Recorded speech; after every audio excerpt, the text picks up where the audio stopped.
statin maybe 30 to 50%. So, and then they say monitoring every 3 to 12 months thereafter. There's the exact wording in the guideline. So I know critics of the guideline have criticized that there's not enough emphasis on LDL target attainment, but you know, there's still a recommendation to do lipids, so we still do lipids. But like you said, the focus is pivoted from our care managers calling people, begging them to go to the lab, especially the statin adherent ones, to calling people that are not adherent to statins and trying to get them back to the pharmacy to restart their statins. So it's I think it's a good direction in some ways. Yeah, we like to get them to go to the lab when it's convenient for them. We'd like to see the LDL drop, but there's more energy being put on being adherent. I should let the next speaker go. I think this is a great conversation and we need to pick it up at the end, but I'm very keen. That was a fantastic talk, Ron. Thank you. So many good things about closing the gap, you know, between what we know we should be doing and what actually happens. And also using that competitiveness amongst doctors. You know, you don't have to pay them more, they just want to be the best. That's always a good thing to use. So it's my great pleasure to introduce Lindy Knox, who's the Chief Executive Officer of LA Net, Community Health Resource Network, and the founding director of that group, Primary Care Practice-Based Resource Network. She also has LA Net's Project ECHO, hub for the LA Safety Net, and I've heard a lot about Project ECHO through IHI, who I'm very impressed with that movement. Using video conferencing to enable specialists to share their knowledge with primary care and then building the primary care knowledge, which I think is a great model. And I'm interested to see your recent work on the development of a patient engagement platform for social determinants of health screening in the waiting room. So I look forward to hearing that, and welcome. Great. That's not what I'm talking about today. No. But I hope you're going to mention it. No, you're going to talk about reaching frontline teams for QI in the community clinic and beyond. It's just in front of my mind because I was in Boston yesterday with you in the Journal of Medicine. They're doing massive work on patient engagement, and this was the social determinants of health with patient engagement was a big topic. So you were right there. Well, that's where my passion is right now. So, hi, how are you all? That was hard act to follow. It's about teams, right? So you take the scientific knowledge and you kind of get it out in the world. You queued me up beautifully. So let me show you what I'm going to do with that to overcome.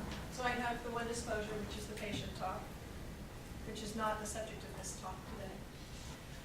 And I want to tell you a quick story before I get going of when I was moving up, when I graduated. I had my PhD in clinical psych. And I had an offer to go for a fellowship to Harvard or a tenure track slot at USC. And I went to my dad and I said, you know, Dad, I've got Harvard on one hand, but it's a fellowship, it's not a faculty position. I've got a tenure track slot at USC. And I was just in anguish.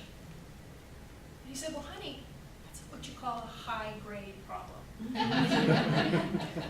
So medicine has a high-grade problem. The amount of discovery and research and new information, just what I learned today from listening to your talk, is phenomenal.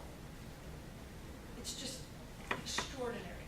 But our ability to absorb that and apply it in practice has not grown at the same rate as an individual. And what Hattie said, that we're a group, we're a community, we're a team, we have these technologies now.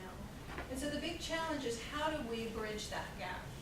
How do we take what he just did, which I thought was just like, oh my God, I'm going to go get a test and take stats, you know, if I need that kind of thing. But just so compelling, and make it available not just to this room, but to the entire state of California.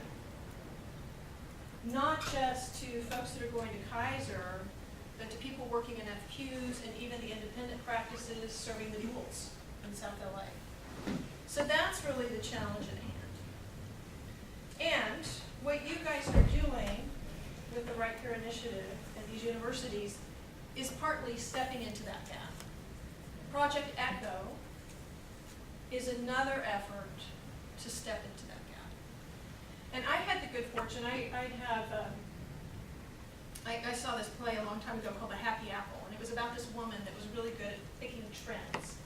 And for some reason, I have that. I have that ability to find something, see it very early on and go, oh my God, that's where it's going, I want to be a part of that.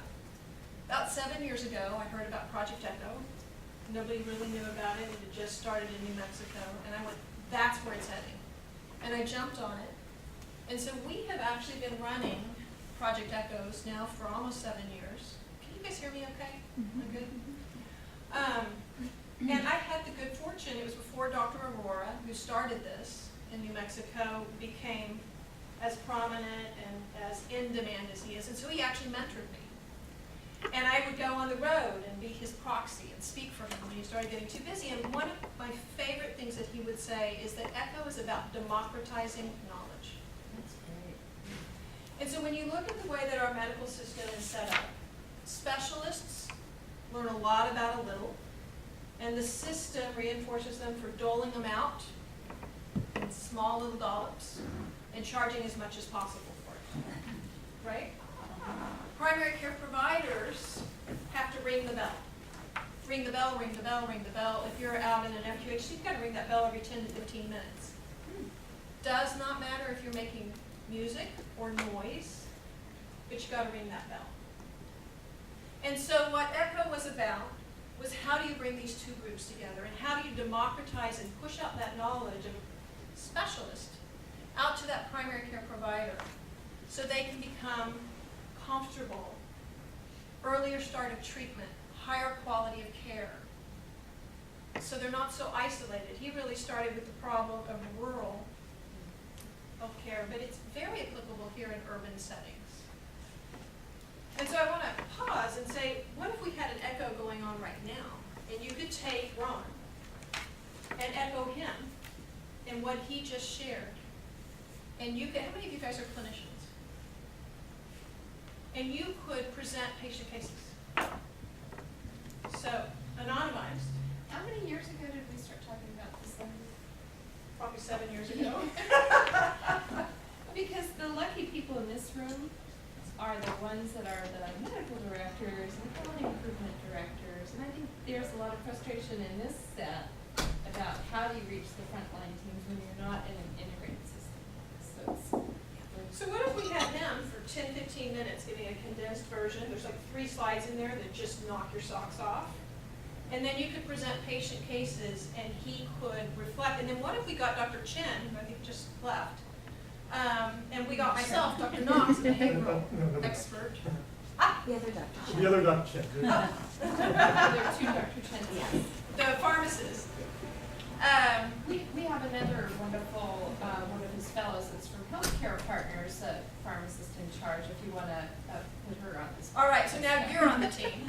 Jessica. And what if they were on a team and you all were able to present your cases to them? And then what if for you guys working in low-income settings, you could add a social worker or a legal aid or a cardiologist or an adult psychiatrist? And you were able to once a week, once every 2 weeks, bring your patient cases, present them as learning cases. So you're not doing formal consultation. You fall outside those legal boundaries. You're not having issues around HIPAA because you're not exchanging patient identifiable information. But you are, in effect, beginning to co-manage complex patients in your practice. So I want to, a picture paints 1,000 words, and there's a really lovely video that I want to show you. If any of you have seen it, I've seen this now about 30 times and I never get tired of it. It's created by the Robert Wood Johnson Foundation, who funded the initial demonstration of ECHO. So I want to take, it's about a 5-minute video, so I'd like to, with your indulgence, have you guys watch that.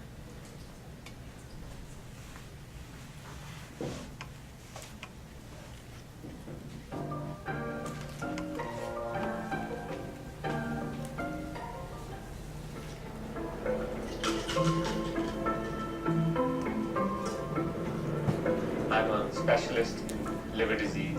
Can you guys hear? I used to run a dedicated hepatitis C treatment clinic in the university. Some patients would travel 200, 250 miles each way to Albuquerque to see me. He's getting his diuretic therapy, he's getting I found it extraordinarily frustrating that some of these rural patients would come to me at too late a stage. I always had that nagging thought that if I had just been able to treat them earlier, I would have been able to prevent this problem.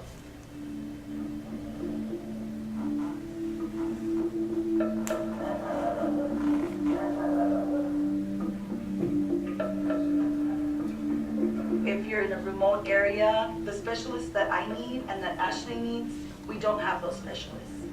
We'd be traveling once a month out of town, quite a ways. Squeeze nice and hard for me. As a rural physician, I'm not exposed to the constant didactics and grand rounds and M&Ms that a physician in an educational institution is given. You sounded good. So we came up with this echo model with the idea that if I could get rural clinicians who would be willing to be mentored by me, then permanent addition of capacity will occur in these rural areas. We use technology like video conferencing. Recommending end of treatment validate in 6-month course. We started with hepatitis C, and then we realized that patients with substance abuse disorders were not getting good health care in rural New Mexico because there were no experts in that area. We had experts in Albuquerque, so we said we would echo them.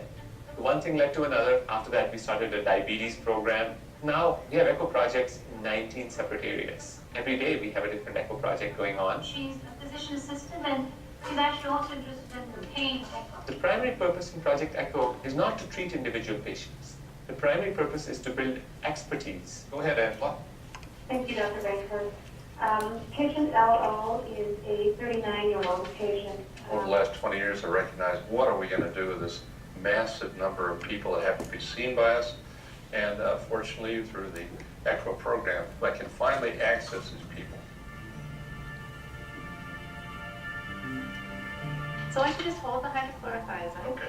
Let's stay on everything. The local ophthalmologist started sending me a whole bunch of patients with possible Sjogren's syndrome. And I'm sitting there on the computer going, okay, I know what Sjogren's is, but how do you work it up and what do you do? And it just sort of started from there. But I did do a full autoimmune workup on her, which was all negative, including during the sessions I'm able to make suggestions and ask questions or clarifications, even if it's not my own case. It's a giant mind center of collaboration. She has some pretty significant contractures in her right hand. Video interface allows us to build what we call a community of practice.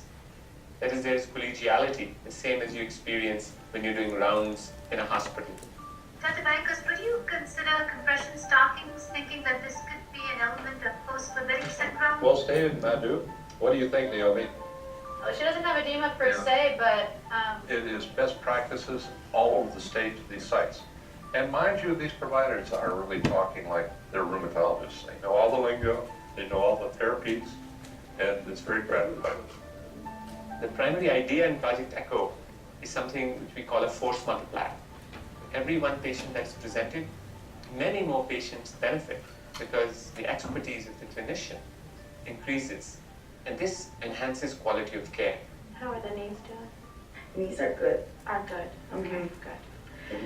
The more I know about rheumatology, the more I recognize it in the clinical setting, and the more people I'm diagnosing. It's also opened up an entirely new field to me. You know, I'm now getting referrals from other physicians into the hospital. We started Project Echo in New Mexico just for rural areas and prisons. But then our urban sites wanted to join us. And so we said, yes, do it. University of Chicago has Project Echo going on for treating hypertension in African Americans. In the University of Washington, they now have 20 sites. The care that these doctors provide is as good as we provide in the university. It's as safe and it's as effective.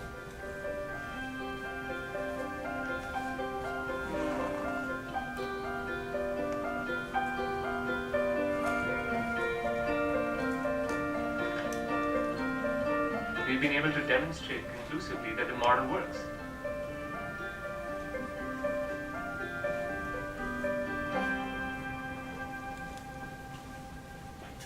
So what do you think?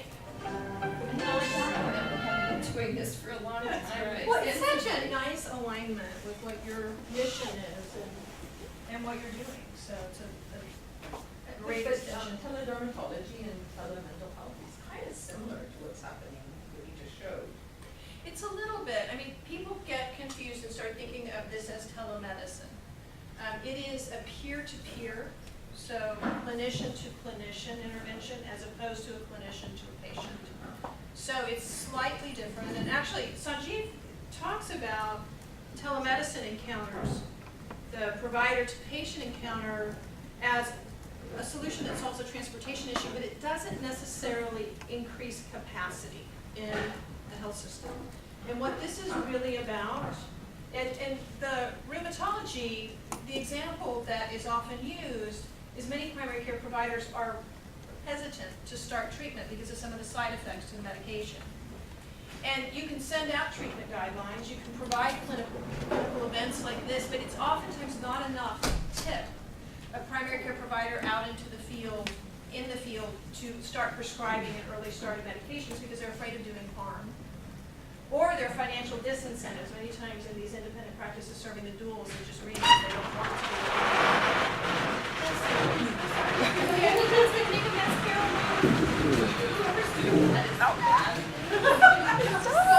it. Sorry, okay, now you're okay. Yeah. Oh, maybe not. Sorry, everybody. Yeah, We have this room till 2:30, so we won't. I wish Carla had seen that, but we'll definitely be communicating about it. Sorry. I have to say, that's a first. Yeah. Good for you, Carol.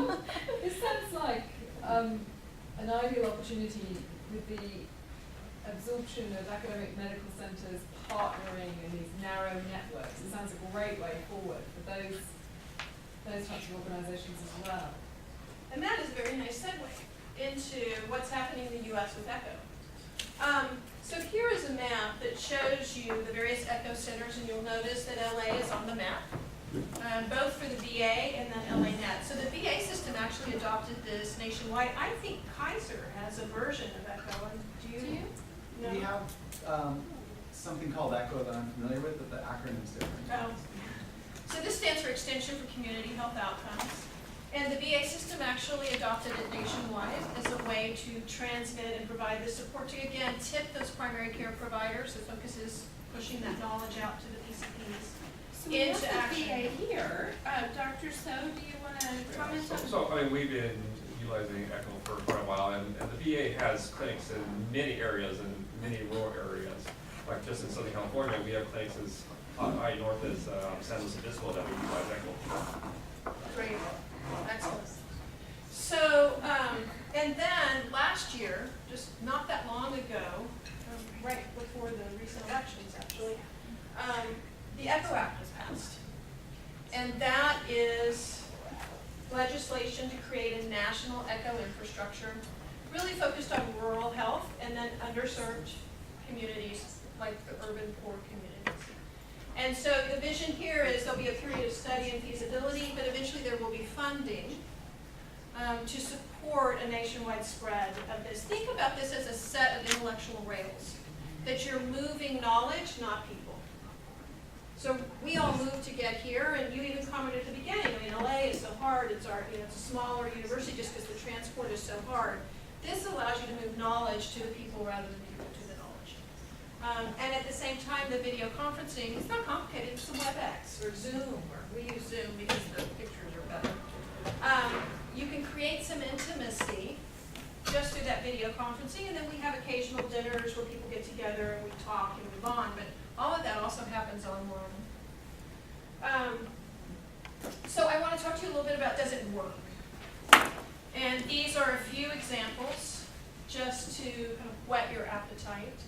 And one of them was pushing out a best practice treatment for the opiate problem that we're having.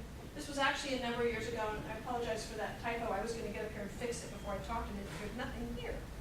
So, but for opiate addiction, and this is an example of the impact on the acquisition of knowledge and capacity just in the state of New Mexico through this existing rails, intellectual set of rails from Project ECHO. So they went from fewer than 12 certified providers to over 300 in a very short period of time. I believe it was 3 to 6 months. So expansion, Hep C was if those of you that know about ECHO, that's really kind of the classic. It was published in the New England Journal of Medicine, is what they reference at the end of the video. And they went from treating fewer than 1,600 to over 30, actually an increase of 3,500, and then 21 centers or clinics across the state. And remember, New Mexico is very rural.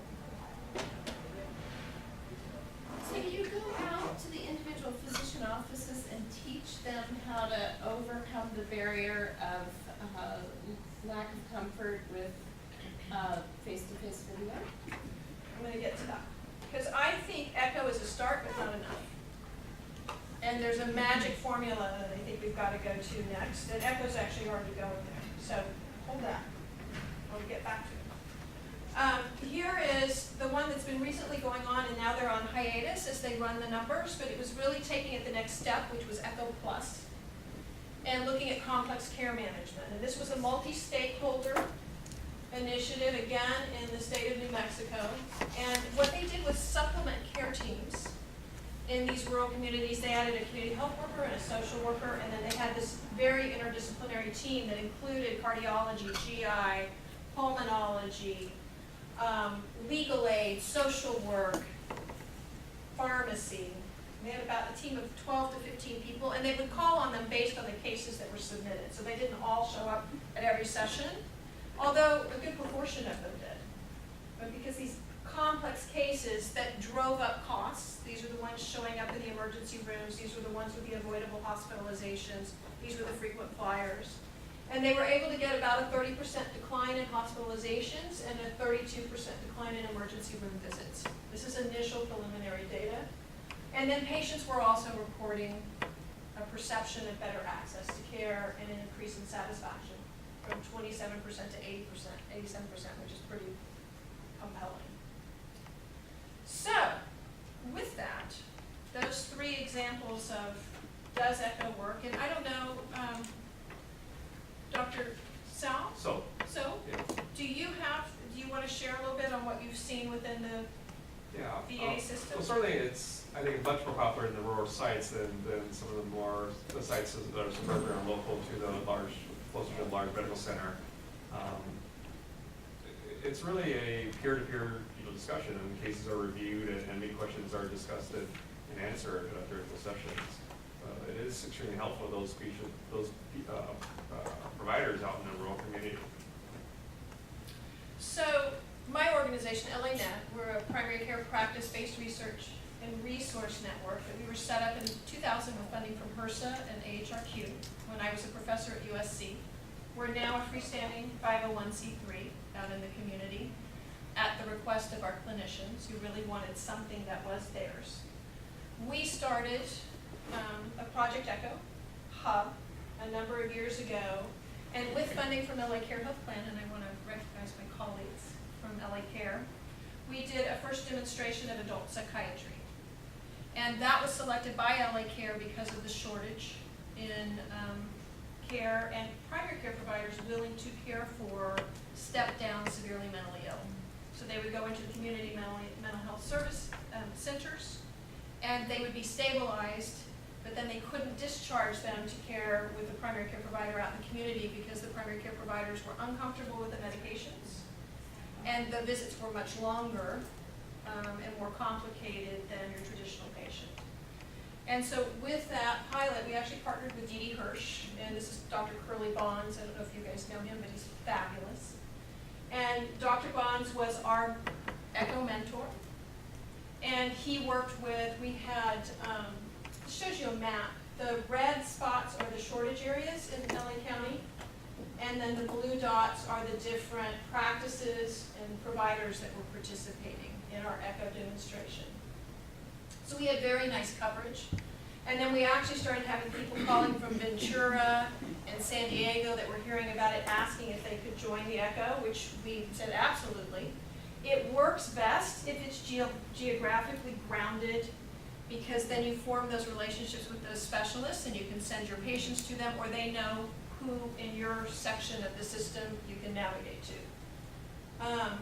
Here are some of the didactic topics that we covered. And each ECHO session is 10 to 15 minutes didactic, and then the rest is cases submitted by the participants and review of those cases.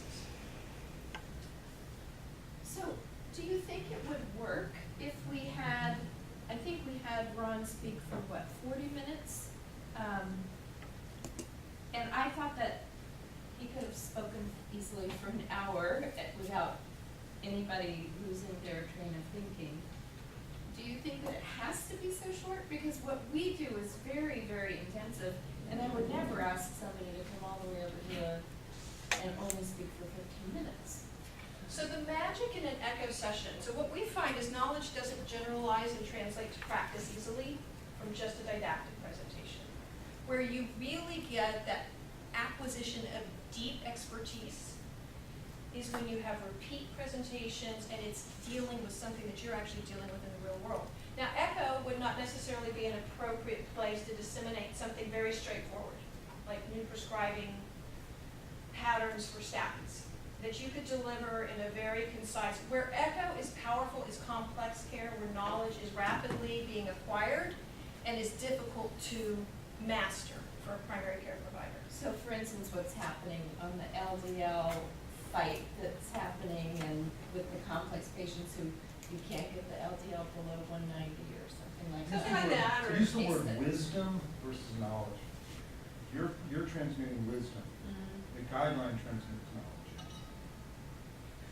And some would argue the guideline doesn't do a very good job of. I'm giving them the benefit.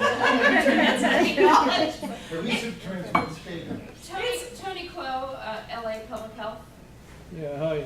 Hi. This is a very fantastic program. I was wondering, in terms of complex care coordination, I know the state has been, and I don't know, maybe you guys are already looped into it, they've been doing that whole person care pilot program where they really are trying to deal with like the really needy patients, you know, the homelessness, those with severe mental health disorders, those with drug abuse Tony, problems. can you speak up, please? Oh, I'm just thinking in terms of complex care coordination, I could see where infrastructure like ECHO could play a role for sure, because I'm sure in many of those cases when they're trying to deal with things for the patient, they don't really need like an extensive guidelines. They just need the wisdom of a specialist that comes in and say, you know, for that case, well, this is what you need, or what you could use. The complex care example from New Mexico, one of the requirements for that project was they had to have at least one mental health diagnosis in addition to other medical comorbidities. So those tend to be the more complex cases and also the ones that are your frequent flyers or don't utilize effectively the health system. So I agree very much. Let me though comment a little bit on that. The ultimate goal of ECHO is not to have that is for that specialist to do co-management if needed, but it's really the acquisition of that knowledge by that primary care team and their increased capacity and confidence to deliver that care. So ECHO is set up to be very primary care friendly. One, we're very careful who we pick as a specialist on the specialist team. Some specialists, I'm sure absolutely nobody in this room, but some look down on primary care. Feel like primary care kind of hacks, they can't do very much, you know, they're good for otitis media and a few other things, but no. You can't have that. You've got to have a specialist that really believes in the public health and believes in the just absolutely essential role of primary care. And then you've got to be set up so if that primary care doc or nurse practitioner or PA gets pulled in to take care of a patient, they can pop in and out of the session. So there is no shame in their game if they can't join, if they join and they have to leave. It's all really built around being very friendly. As a matter of fact, if I had the funding, I would add a little Uber Eats, and I would actually be sending my primary care docs food so they can eat while they're participating in a session.